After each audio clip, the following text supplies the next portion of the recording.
최승재 의원입니다. 저는 개인정보보호위원장님께 질의하겠는데요. 취임하신 지 얼마 안 돼서 국감하시고 업무 파악도 제대로 안 되셨을 텐데 그래도 오늘 그 인사 한 말씀 드리니까 나름대로 의미 있고 또 추진하겠다는 의지도 보입니다.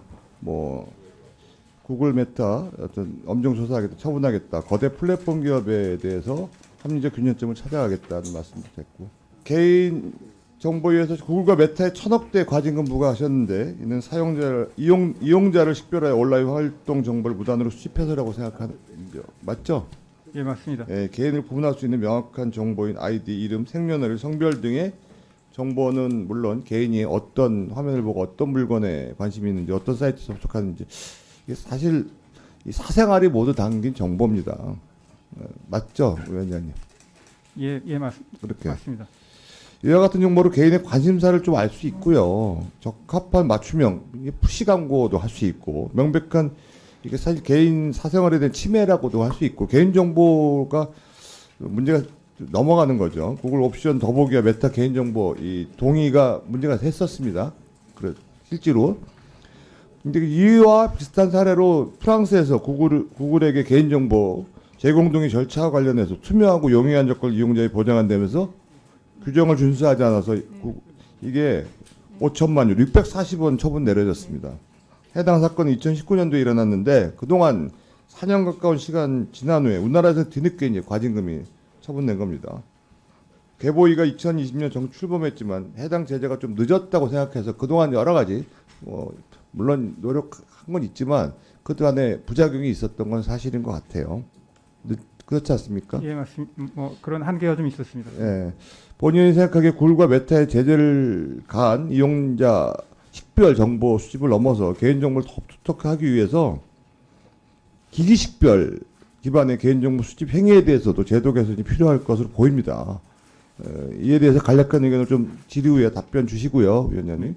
현재 EU에서 자회사에서 모회사의 개인정보 이동, 즉 내부 거래 비슷한 형태의 개인정보에 대해서도 개인정보 이전으로 해당된다고 보고 있습니다. 근데 우리나라는 이제 플랫폼 기업 말씀하셨지만 인사 한 말에서 네이버, 카카오 같은 플랫폼 기업들이 사내 독립기업 CIC 형태로 해서 부서를 확장시키고 상장까지 시키고 정보가 상당히 이관되고 여러 가지 문제가 생길 수 있는 부분이 상당히 생기고 있습니다. 지금 또 다른 회사를 만들지만 결론은 모회사하고 정보를 공유하는 형태죠. 그래서 말씀드린 건데 우리나라도 이 발빠르게 이런 해당 사항의 조치가 좀 필요하고 생각하고요. 끝으로 이 기업이 스스로 재발 방지를 제한하고 피해 보상하는 예를 들자면 그런 제도가 좀 필요하다고 생각도 합니다. 그 정보의 차원에서 필요하다는 법안도 필요할 거고 개인정보 3법이나 이런 걸 내용에도 좀 집어내야 되겠다.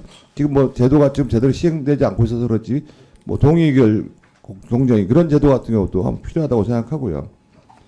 새 정부의 기업 이 관련된 이 여러 가지 정책에 맞춰서 이런 제도도 필요하다고 생각합니다.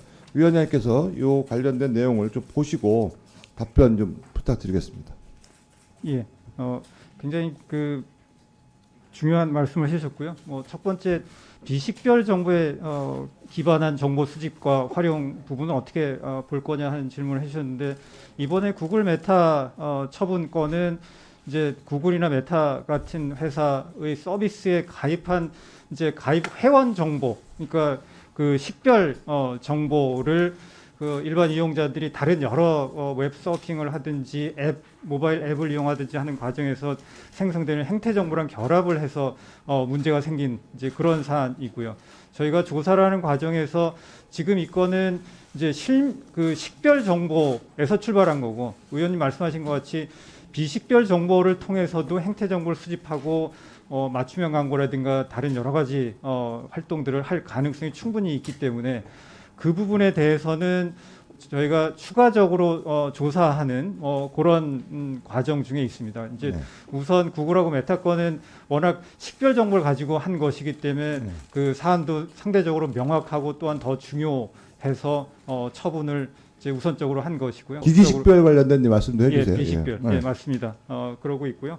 또 뒷부분에 플랫폼 관련해서 말씀하신 거는 말씀 주신 대로 플랫폼 기업들이 정보를 수집하는 거는 갈수록 훨씬 더 많은 정보가 수집 지속되고 있고 앞으로 더 이제 부작용의 가능성이 보이고 있기 때문에 그에 대해서 저희 위원회가 뭐 관심 있게 보고 있고요. 근데 특히 이제 그게 법 위반인지 여부에 앞서서 이제 함께 모여가지고 그 개별 플랫폼 영역별로 여러 가지 특징이 있기 때문에 같이 그 자율 규제 형태로 우선 진행을 하고 있습니다. 그래서 지난 뭐 몇 달 전 7월달에 오픈 마켓 분야의 자율 규약을 이미 이제 마련을 했고요. 또 주문 배달 서비스 영역도 지금 논의를 하고 있고 그래서 몇몇 영역에 대해서 이렇게 단계적으로 이제 자율 규약을 우선 마련하는 것으로 준비를 하고 있습니다.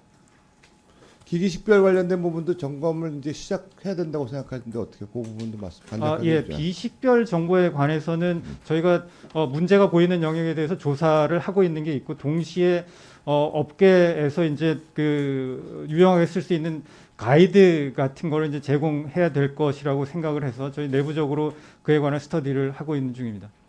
네, 그것도 점검을 하시고 이제 현재적인 내용이 부작용이 워낙 크니까 그 부분도 대책을 세우셔야 될 거라고 생각합니다. 저희가 뭐 사실은 인력이 부족하긴 하지만 그 부분은 이제 지금 그 말씀드린 대로 가이드를 마련하는 그런 작업반을 지금 이제 운영하고 있는 중입니다. 예, 수고하셨습니다.